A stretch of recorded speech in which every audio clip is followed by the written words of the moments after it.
So we've seen. Okay, so we're coming up. Oh, hey. Testing. 1, 2, 3. Hey. I know I'm coming on real early. Keep moving these times around, everybody. I know.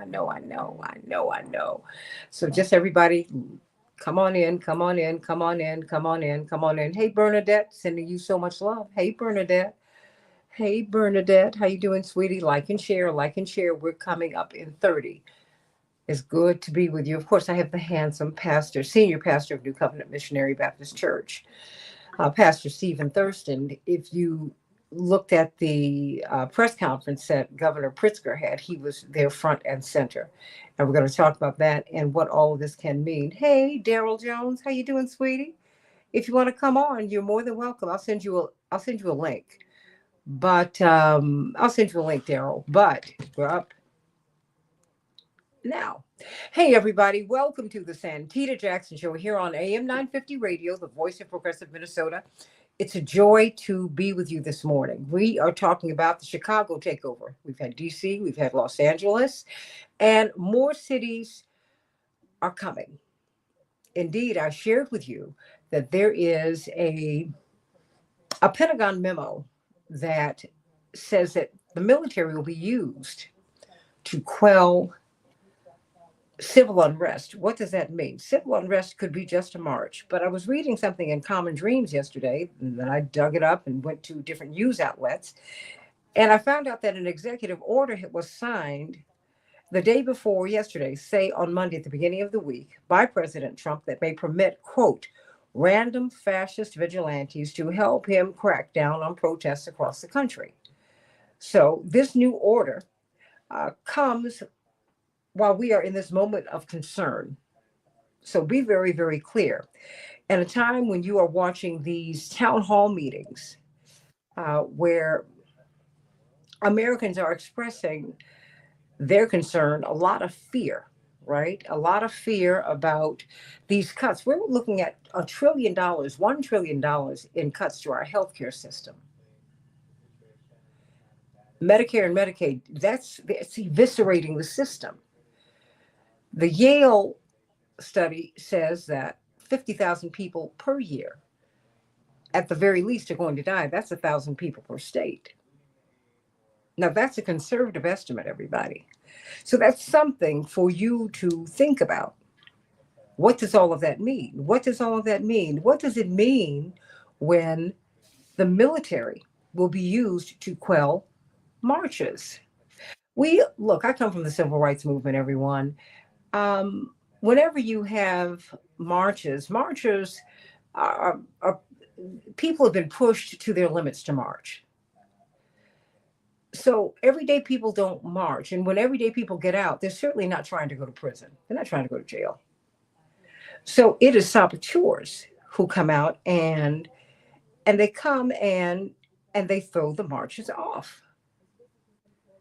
So be very, very clear. All bets are off here. All bets are off here. And so if you want to, or if you feel the need to express your displeasure about these cuts to Medicare, Medicaid, WIC, SNAP, Blackstone owns more and more of the housing, so it's hard for you to rent because they determine how much rent you pay. Most people cannot afford the rent that is out here. I mean, it's hard out here, everybody. It's really, really hard. So let's think about that. And what they're not talking about are all of these CEOs who have taken their faces, their images off of their websites because many of them are getting assassinated. Be very clear. That shooting in New York last month was an assassination of one of the top CEOs in the world, a Blackstone CEO who's head of their real estate trust. Ms. LePatner was not just some employee. She was one of the top CEOs in the world. So there's a lot going on right now. There is a lot. Daryl, check your email. I sent you a link if you want to be a part of this. But I'm really, of course, this brilliant young man, I've known him all of his life, and I'm so proud of him. He has assumed the helm of the historic New Covenant Missionary Baptist Church, grandfather, father, and now you are sitting as a senior pastor. We're so proud of the work that you're doing. And when you came out of school, all of the schools that you've gone to, Morehouse man, of course, you studied in England as well. Was it Oxford? Oxford, yes. That's right. You know, my father grabbed you and said, "Hey, I need you to come and work with me." Why did he do that?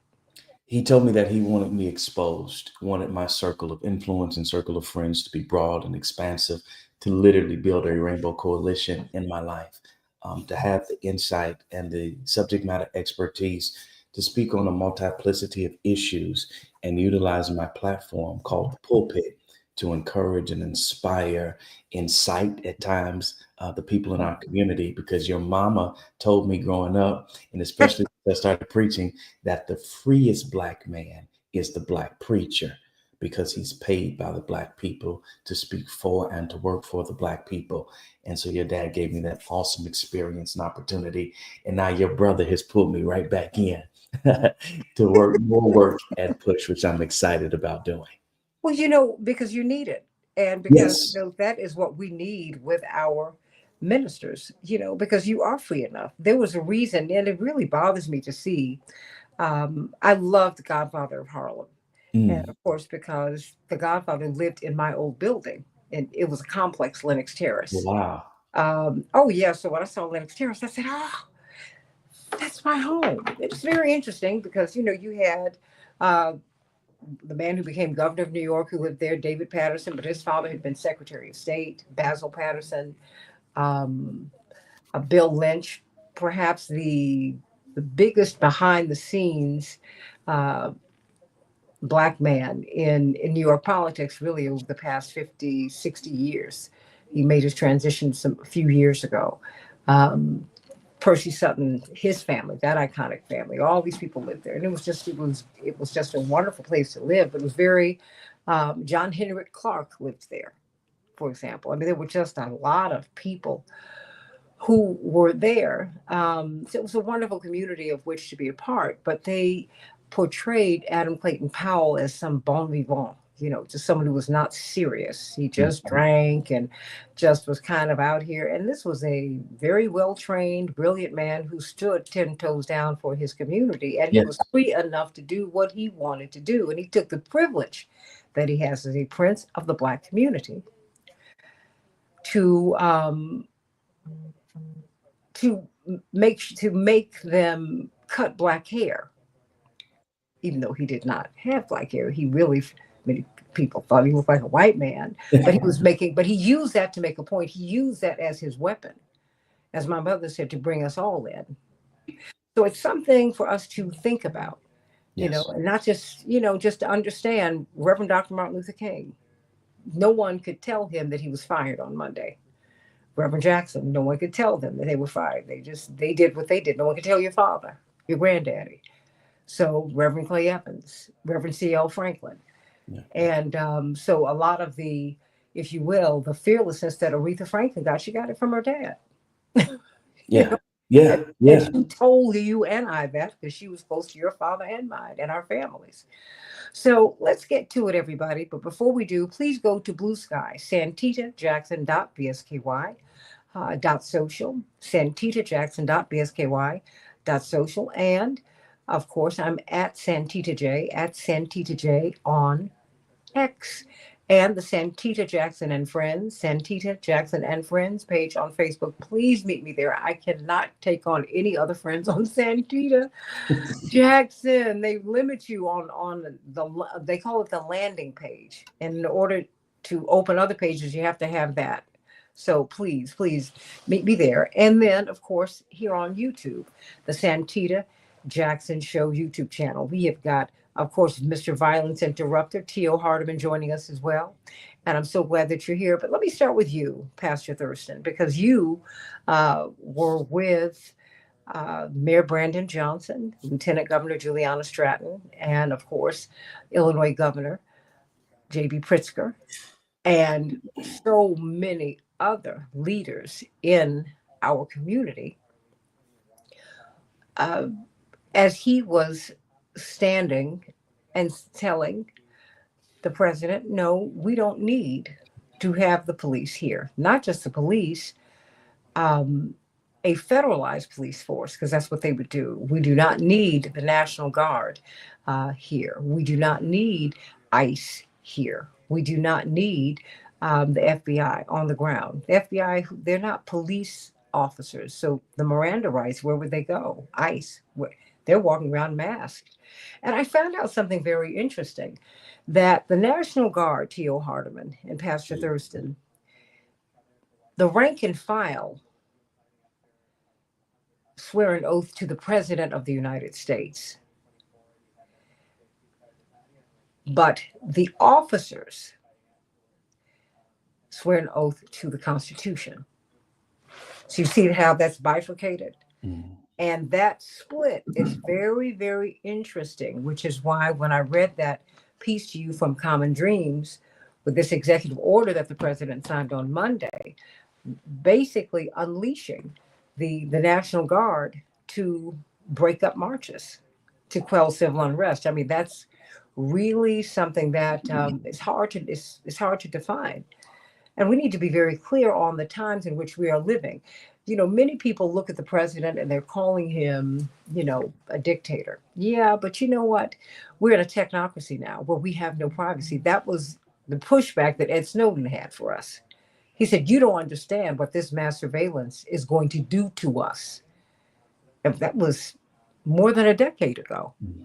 And here we are. So, Pastor Stephen Thurston, why don't you first tell us? And Jewel, let me see, is Bernadette and Daryl Jones and Lorraine and Kenneth and Sharon. And that's right, Carib Queen 63. So many people are out there, and everybody like and share, like and share. Listen to what Bernadette says. She says, like and share. What was the genesis of this press conference? Because all of this, the governor said, hey, I found out that he wants to deploy troops to Chicago like you did. I read about it. Wow, really? Yeah.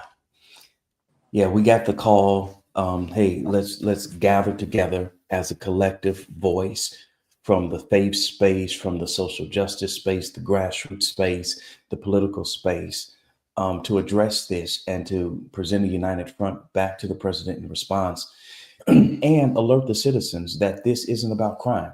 It's about testing how far authoritarian power can reach into American communities. And it's about intimidating political opposition, normalizing military occupation, and breaking the will of communities that would dare to resist. And so what we're witnessing is nothing less than the systematic dismantling of local democracy that's wrapped in the false flag of public safety.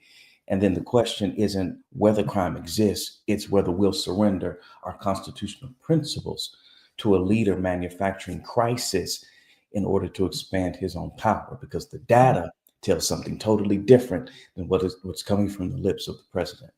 Well, as someone who has formally studied, well, sociology, and you understand social work, I mean, you understand how societies, not only how they're constructed, but our behaviors.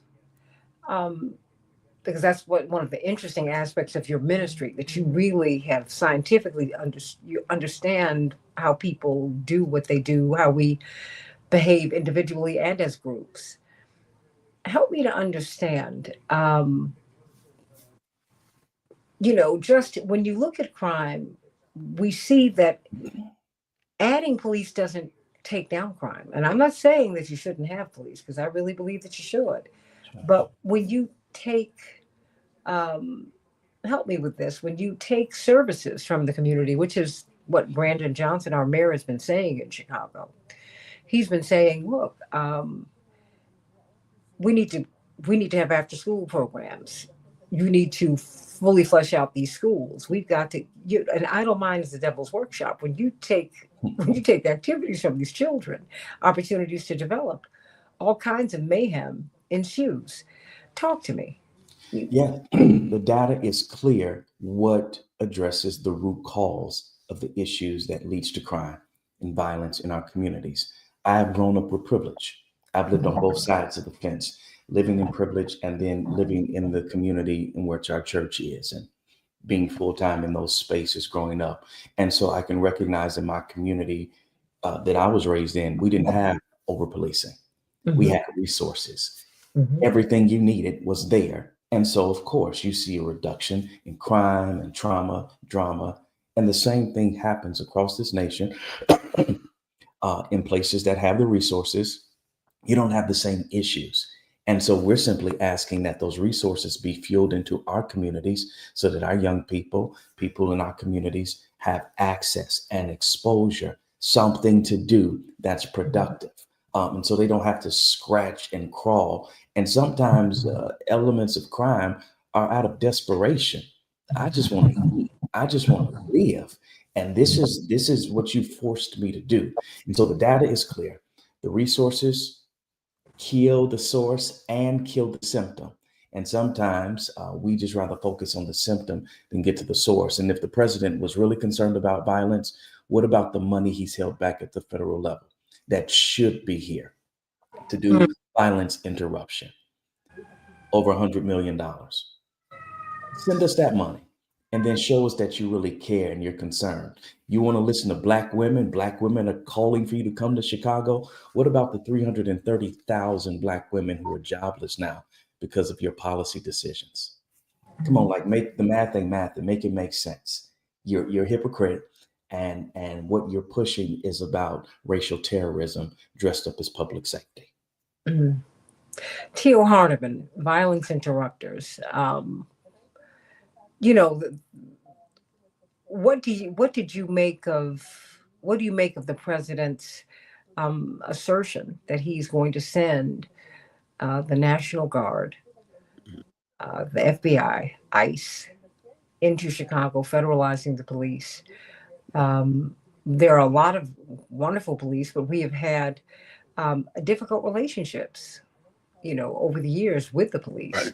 Right. When we see the police, um, most black people do not see officer friendly. Most brown people don't see officer friendly. Most makes you tense up. And Right. my brother, what kind of sparked Congressman Jonathan Jackson's activism in another way was he was opening up some stores, because you and my brother are very close friends. And because he's a businessman, went to Northwestern, got his MBA there, and all of that. Doesn't matter. You can have degrees, but your pedigree is black. And he Mm. was cuffed and put in the back of the car. And he said, in that moment, I did not know if I was going to get home Yeah. because these police officers were hostile. And my business partner was frightened, and he kept saying, you can't do this. This is Jesse Jackson's son." And Jonathan said, "Be quiet. Don't do that. Doesn't matter. These people will take us out just the same. But I don't want that as a cover. If we get out of here, I'm going to tell this story because this is what we go through every single day." Mm-hmm. Okay, so you tell me, because I've seen any number of black women who've been corralled by the Trump administration to tell their story, and their story is, look, we need more police on the streets.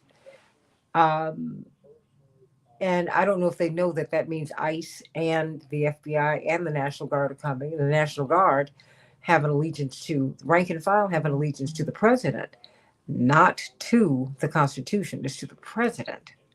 When I found that out last night, I said, "Oh wow, that Mm. is that's ominous," because most people don't know that, right? So, what do you make of this? Well, I interviewed with Laura Coates on CNN yesterday about this, and what I said was that in the spirit of collaboration, President Trump should have reached out to Governor J.B. Pritzker and Mayor Brandon Johnson in advance before making the comment that he made, as far as bringing the federal troops, into Chicago. There should have been some type of communication from the White House, being that he is the president. Now, the thing about it, even though homicides are down by 17% in Chicago this year compared to the same time period last year, there's still a whole lot of work to be done in Chicago on behalf of Violence Interrupters Not-for-Profit and all the groups out there. It's not just about my organization, it's about all of us working together. A lot of good work has been done so far this year. But Chicago, if you look at homicide rates per community, per 100,000 people, like in Austin, West and East Garfield, Inglewood, the numbers are staggering, okay? So, and when we talk about big reductions, we have to understand that the people that have lost their loved ones, the numbers don't mean anything to them because they have lost their loved ones. So Chicago has a big history of homicide, shootings and homicide problems, but we can only do so much. There's a lot of trauma in the community. People are hurting out there, systematic racism, structural trauma based on a lot of the different conditions in which we live in here. So Trump, once again, is used to doing whatever he chooses to do. And it may not work in Illinois like that. But I must say this, though, Santita and Reverend Thurston there. The reality, now, I did say if I had a wish list, I would love to see some extra security on the CTA trains. Because, we work in the community. I'm not on the trains per se. But, you had a 70-year-old woman that was thrown on the railroad tracks.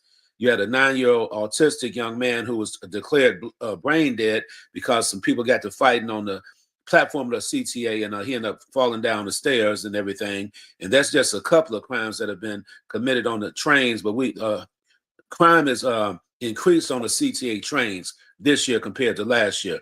So the numbers sound good, but at the same time, a lot of more work has to be done. Now, that's where it comes in. I think Trump is trying to deflect on some of his other, issues by saying, okay, going to put the National Guard into the communities. And then he said he talked to a lot of African-American women that asked him to come to Chicago, right? But Chief Larry Snelling is doing a pretty good job here. The only community in Chicago that's really up in homicides right now is the Austin community. There have been 34 homicides in the Austin community. All the other communities are kind of, like leveling out about maybe Austin is double the number of homicides compared to all the other communities in Chicago right now. So we have a hotbed over there. So we got to put a laser beam focus in the Austin area and do a little bit more work trying to stop shootings on the front end. My organization has mediated around 40 conflicts this year, Santita, which we stopped a murder 40 times in Chicago, or a shooting or a homicide. Just 2 days ago on 79th and East End, we received a call, and that's why I mentioned this story because it's fresh, that a 14-year-old boy, some people had shot at him about 3 or 4 times because his family, they had ended up beating up a girl. He didn't have anything to do with it. They beat up a girl, and then her crazy cousins came by to try to kill this young man because he's part of the family. And we went over there, and believe it or not, everybody, I want to just be honest with you here. I had to get 2 or 3 different guys on FaceTime on phones because they had 5 different cliques in the area. So we had to talk to all the clique leaders, not gang leaders, the clique leaders who are younger guys. But we got the job done. So the shooting stopped. We got everybody to come to the table, and 1,000 apologies took place, and we got a chance to save some lives. So the reality, we need more boots on the ground. And like Stephen Thurston was saying, Trump has withheld funding on the federal level for a lot of like violence interruption type of initiatives and the work that we're doing. So I support my city, and I support the state. That's where I'm at with everything. Okay. Yeah. But perhaps you should use these tactics. I think that you should be deployed in the white community because that's where they have the mass shootings. Yeah. No. Yeah. Well, Chicago is an experience of over 30 or 40. That's kind of tongue in cheek.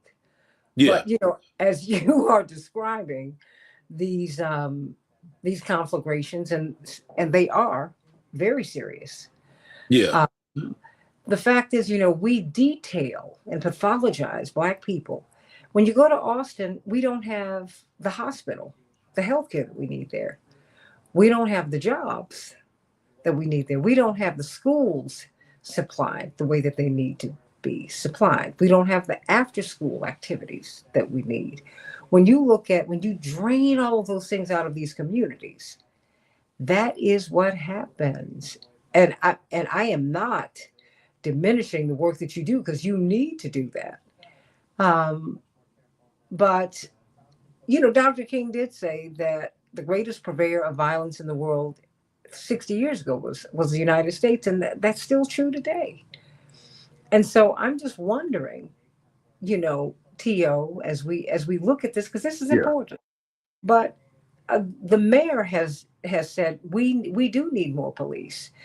he has when people have called for defunding the police, they didn't mean take money away from the police. No. What I think that the messaging on that was poor. I never would have said defund the police. I would have said fund sociologists and psychologists and psychiatrists and give them the support that they need because they're not equipped to do what you're doing, Right. which is going in and talking people down and finding out what's going on with them, doing what Officer Friendly did when we were children before you were born, Stephen Thurston. Pastor Thurston, you know it's true. He's laughing, he's on mute, but it's the truth. They used to come to school a couple of times a year. I can see our Officer Friendly at the John J. Pershing School right now. And he was very nice, and he told you what the police did. And now, mind you, in my mind, I'm also thinking about Fred Hampton, who I had met as a little girl. So you can imagine my trauma when I'm on my way to school. I think I was in first grade, and I'm waiting to be driven to school, and I see this shot up apartment because there were a lot of people in our apartment, and I was not. The television was taller than I was. And I was like, wasn't he just at breadbasket at our Saturday morning meeting? Just because, mind you, by this time, so many people I knew, T.O. Hardeman, violence interrupters, Stephen Thurston, so many people I knew had been killed. So sadly, by the time I was 6, assassination was normalized for me, and it was frightening because I thought my father would be next. And I had a lot of evidence of that because we, by this time, were living under pretty heavy security. And that didn't end for me until I went away to college and got a bit of a break. I'm trying to find out, and what you're telling us is very important to know. What these folks they're taking away the funding. The big beautiful bill takes that funding away. Right. These are the things. So I'm wondering just how sincere he is, because I'm not seeing. When you see these white boys, and I think we should pay attention to them when they shoot up everybody. They say we're not going to call his name. Why not? I want to know who he is. I want to know his mama, his daddy, his community. Why don't you go and stick a mic in their mouths? But no, we don't even know where they come from. We just wipe them off the map. But y'all are all over Austin and Inglewood and all over my neighborhoods. I just, Pastor Thurston, I'm tired of that because it's not solving anything. It's about creating a narrative that Black and brown communities are war zones that need federal occupation. And it's the same racist playbook that's been used for decades. And the facts just don't fit their agenda. They ignore the facts and create this stuff so that there can be overreach. Because it's not about crime statistics, it's about political intimidation and racial fear mongering. What T.O. does works. The data is there. I've seen it with my own eyes. That's what's needed in our community. More of that, less of federal overreach into our space. That's part of funding the police, because it's not the police, it's an ecosystem. That's right. We're looking at, Pastor Thurston, elaborate on that, because, we're looking at a narrative that is being crafted by the FOP, their union. Yeah. And I'm like, wait a minute. No. First of all, if you love the police who you represent, you want them to be safe. So you want T.O. Hardeman. Yes. You want a few more out there. They don't grow on trees. They don't grow like grapes. But you want to fund T.O. That's right. You can deploy him into the community and calm these things down. These people don't need to go to jail, T.O. You've seen that. They need help. That's it. They need to be talked to. It's about relationships. What are you seeing as a pastor? Because you are in the heart of the Black community. What are you seeing? I'm seeing relationships matter. Having the relationships that T.O. has with leaders, with influencers, can quell and quench things. I remember one night, it was about 1 a.m. Our staff was coming through to shut the building down. And janitor saw the light on in my office, opened the door, and it shocked the hell out of him, because there were 50 gang leaders in my office at 1 a.m. I was doing what T.O. does on a regular basis. Drama was popping off in Chatham, and I called a meeting. We're going to squash this. We're going to kill this. Who needs to pay who? Who needs to apologize to who? Who needs to stop sleeping with whose baby mama? All of that was worked out in that meeting, and it killed a whole bunch of stuff. Pulled up around the church a few weeks ago, and it was like New Jack City. They were just selling heroin, just like it's a free market. I made one phone call. By that afternoon, everything was shut down. It would have done a whole different thing if the police had been involved. It's about relationships with the right people, working with and in conjunction with police. But I think this type of work de-escalates things and helps to put people on the right track and can, bring solutions to situations in a much different way than police engagement does, and create health in our communities. See, T.O. and Pastor Thurston, T.O. Hardiman and Pastor Thurston, I'm concerned what masked police officers who do not, or law enforcement, let me put it this way, let me be specific, but masked, unidentifiable law enforcement officers, what that's going to look like in our community, and not just in the Black community, in the United States.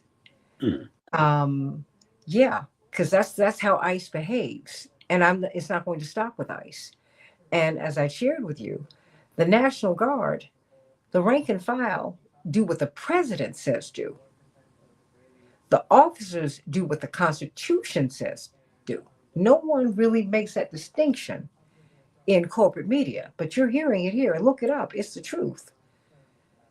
And so what is that going to look like? I've shared with you more than once. I was in Los Angeles in 1992 when they had the riots. I was out there working, and we had to work obviously between dawn and dusk, because that law, that curfew was a real thing. I was out past dusk.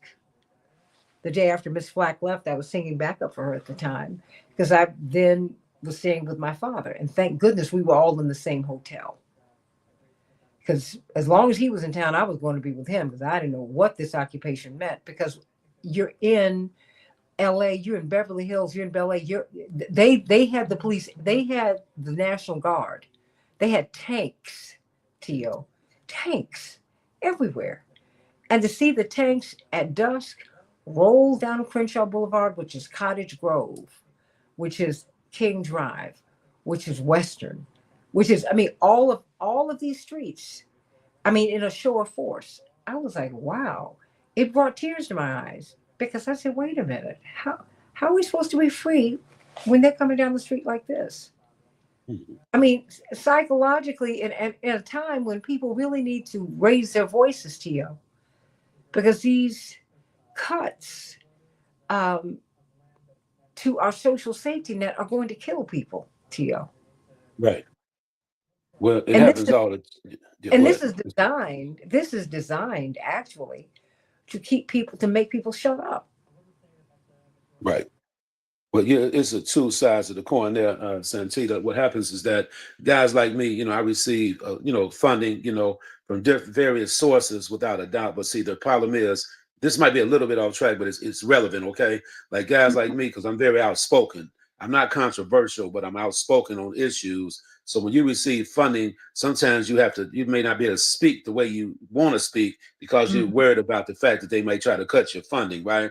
But no one needs a yes person around them all the time, all right? You don't need nobody that's going to agree just to get along and all that stuff when you see something is wrong out here. Now, on the flip side, everything we're talking about this morning, you have some young men in the community that are at a level of their thinking where they have lost their conscience, all right? Now, those kind of guys have to be dealt with a different way. I'm just being as honest as I can be with your viewers out there.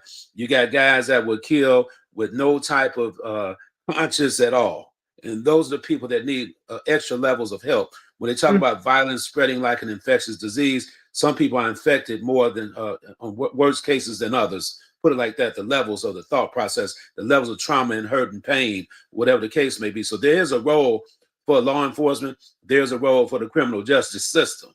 I want to be crystal clear about that because I'm out there. I grew up around some guys, I must admit this here, that were tough at the age of 7, 8, 9, 10 years old. And some of them guys, I'm not as young as I used to be now, they're still in the penitentiary because they murdered people. Some of my friends murdered people, and they're still my friends. I haven't condemned them, but some of their actions were not the best. I'm talking about growing up in the hood, right?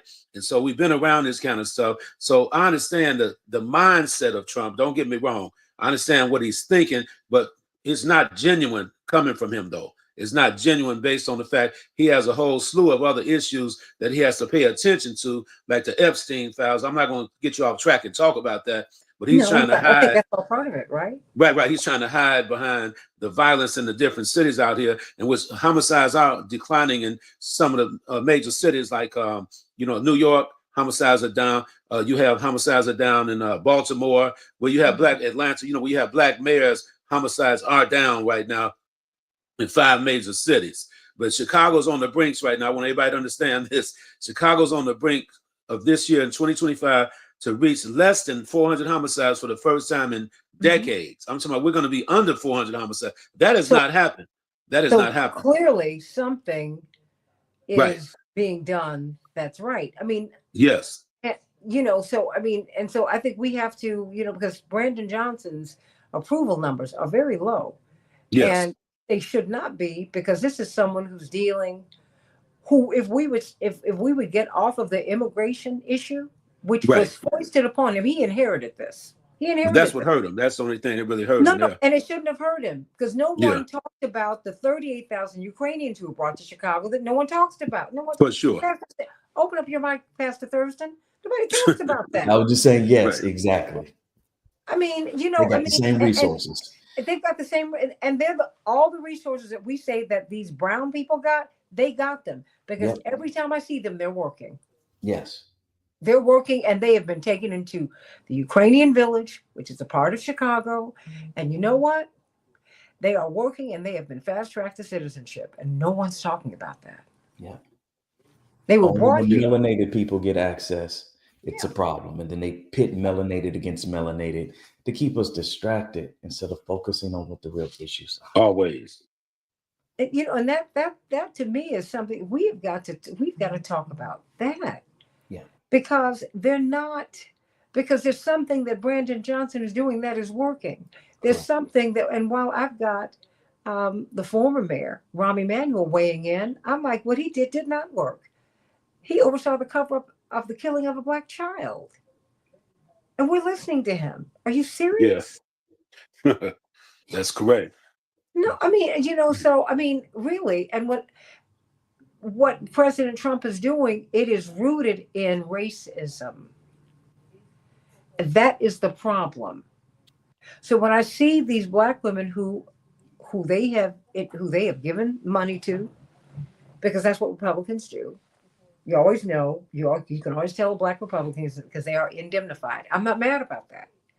What I'm saying is just use whatever you've been given to help the rest of us. Help me, don't hurt me. That's it. I know, wait a minute, because I'm like, sister, you are looking fabulous. And I don't know if you were looking that fabulous before, because looking fabulous costs money. I'm kind of clear. And you talking about, I know you're not hanging out in this neighborhood because you don't even look like you hang out in this neighborhood. You're not ducking any bullets. Come on. So let's keep it real. And these people are playing games. They're playing games. And in the meantime, Epstein is about sex trafficking. There's no question about it. It's also blackmailing officials on behalf of another government. And no one wants to talk about that. You're not going to obscure that. That horse is out the barn. Everybody's talking about it. And they need to stop that. In the meantime, and we should not continue to be used in this way. I would look, if you want to protect me, great. But the way you protect me is to respect me and, as Reverend says, and never neglect me. I am somebody. You fund my schools. You don't close schools, TL, Pastor Thurston. You open them. Everybody should have a computer. The internet ought to be a public utility. If that's what you want to do. I mean, if you want people to live. Yeah. Yes.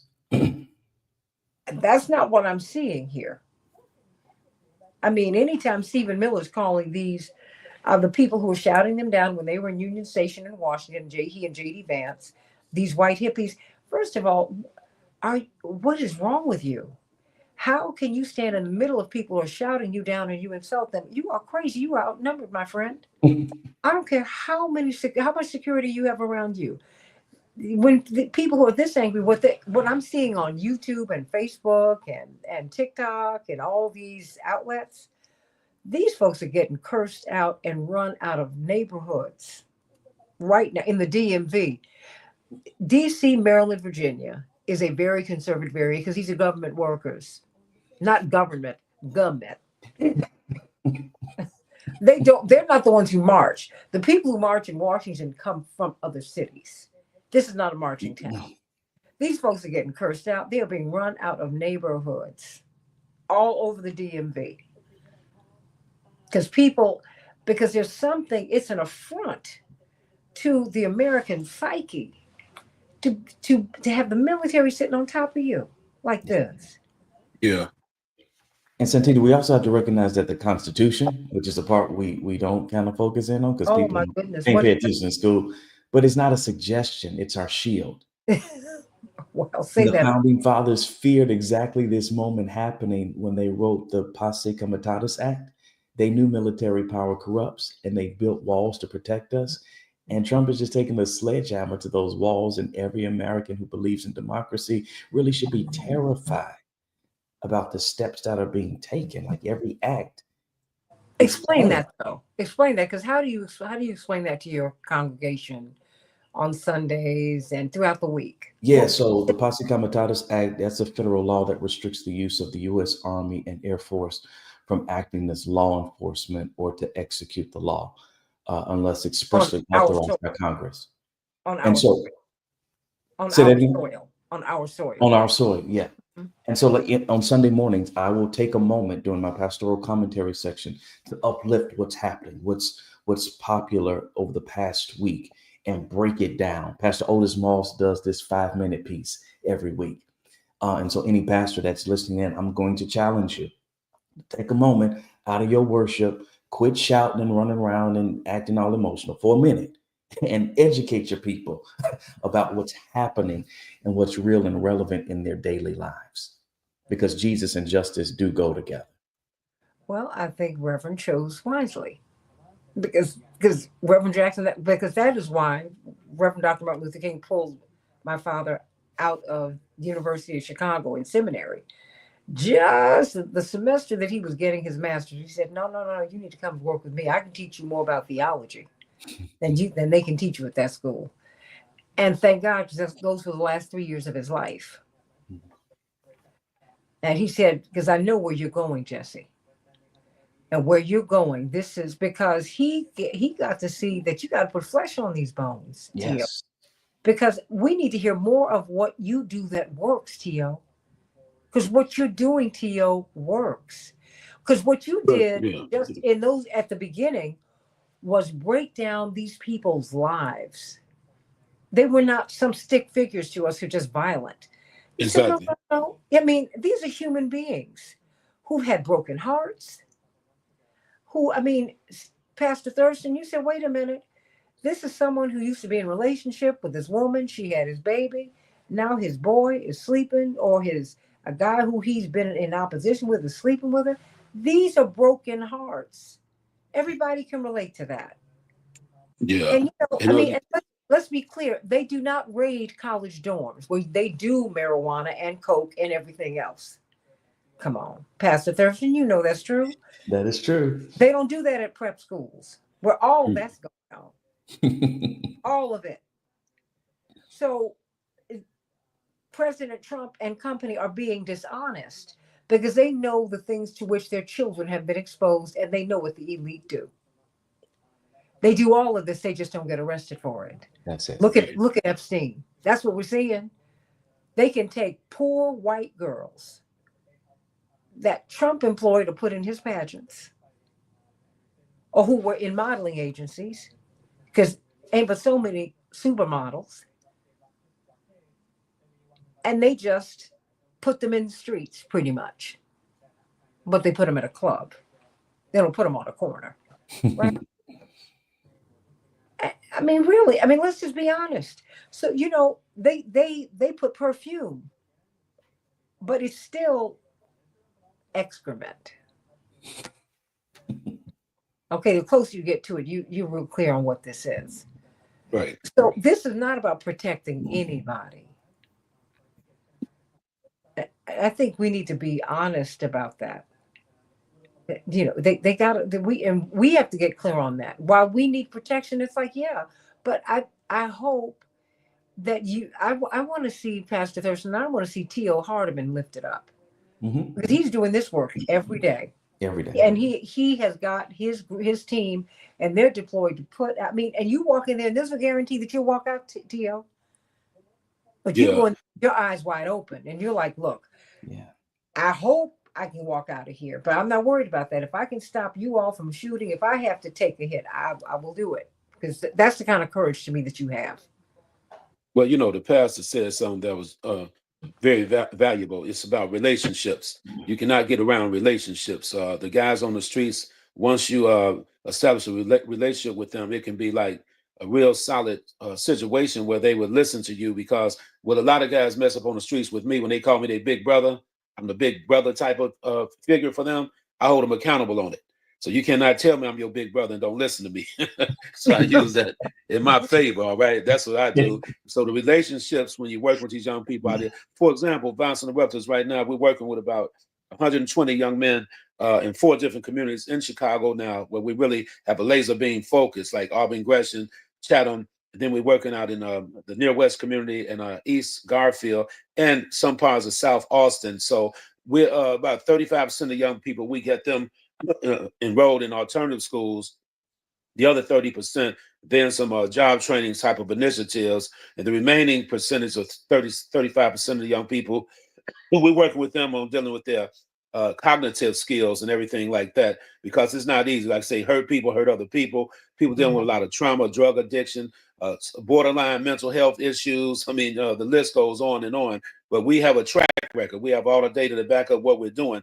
And I've been doing my best to meet with Mayor Brandon Johnson, but I haven't received any response from him as yet, right? But I have a good relationship with Brother Christian Perry, who works with Mayor Brandon Johnson. So we'll get that meeting. I know Brandon quite well. Don't get me wrong. We worked in Austin before. He is under a lot. He's got to return a whole lot of phone calls, because he's got what he knows could be, because he relates to you. And I have a good relationship with him. I know him absolutely for years. But right now, I mean, I wouldn't even hold him to that, because right now he is, if they are testing Chicago in a way that you could not test Washington, because Washington is not a state. Exactly. It's a district, and they just had their first elected mayor in 1975. That's right. That was it. So let's be clear. The first elected mayor in the nation's capital 50 years ago. That's it. It has been the playground of the powerful. That's all it's been. Yeah. So when you had, especially the first mayor was Walter E. Washington, but then you got Marion Barry. Oh my goodness, they couldn't. The establishment couldn't stand him, because he was a real one. He said, "No, I see that. Wait a minute, there are city contracts. A mayor has tremendous power, and do you know some people could?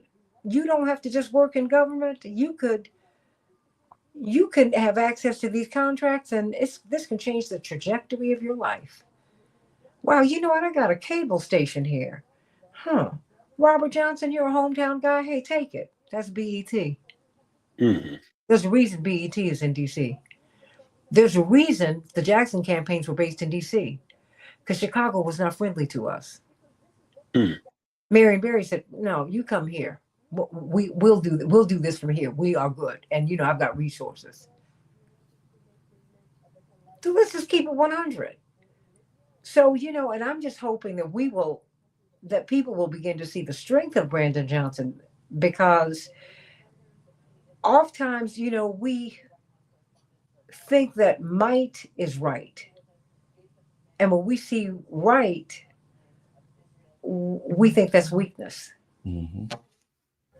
When someone wants to be kind to, you know, to folks who are who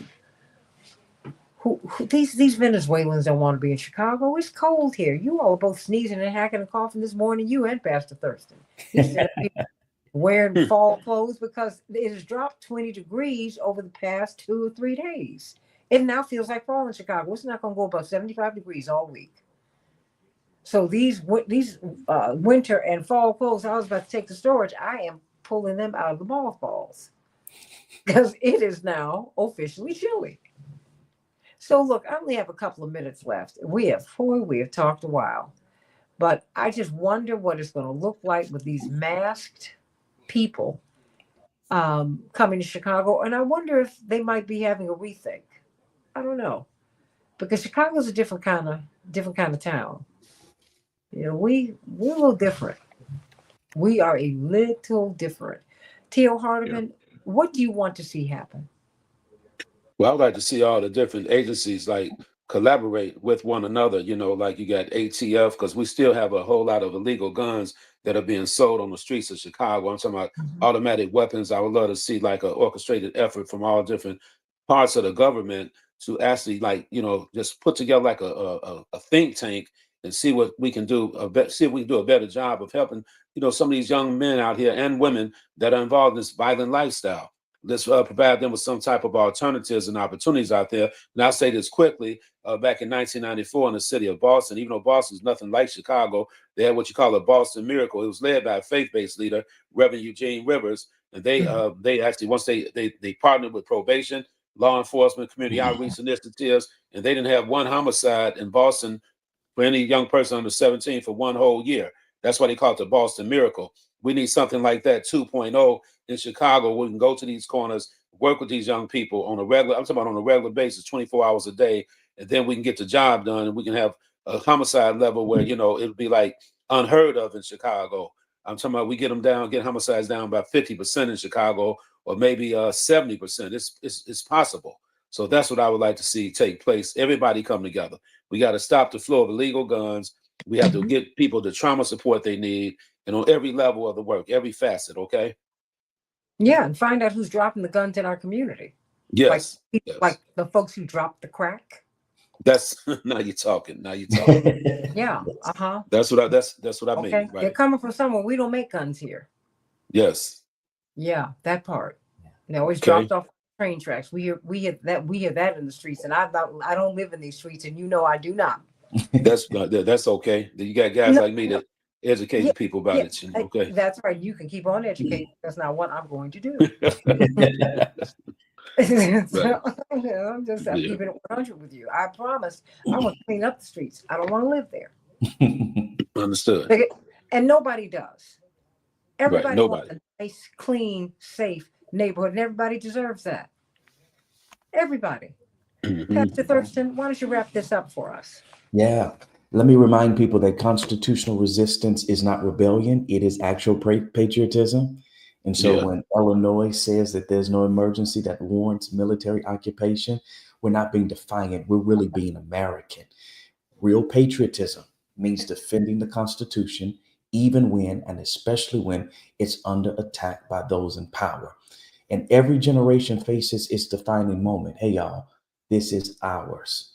Our parents faced down Bull Connor, dogs, fire hoses. Our grandparents faced down the Klan and lynching. Now we face down a president who thinks the military belongs in American streets and should do his personal bidding. The tactics have changed, but the battle for our humanity remains the same. And so we got to keep fighting for our freedom. And we face down Reagan. And we face down Ronald Reagan. Yeah, that's Ronald Reagan was the Trump. Big old Trump. Of that era. Yes. Of that. I mean, and very few people wanted to face him down. It was Reverend Jackson and the Rainbow that did that. It's not going to be a whole lot of us who will have the nerve to face this down. Because it's not just President Trump. He is in front. But you got to look at the technocracy, these tech bros who are surveilling us to death. The people who are shutting down, who shut you down on X and on Facebook, et cetera, and TikTok and all of that. People wanted to buy TikTok so they could shut down political discussion so you couldn't see what was happening in Gaza. Think about that. Look at who is really yanking our chains and pulling the strings. Everybody, let's talk about Lisa Cook, the first Black woman to be a governor on the Federal Reserve Board, who was fired. She's among the more than 300,000 plus Black women who have been fired. But she's going to take her case to the Supreme Court because she can. Wonder how that's going to work. Let's talk with Dr. Julianne Malveaux about that on the Santita Jackson Show. AM 950 Radio, the voice of progressive Minnesota.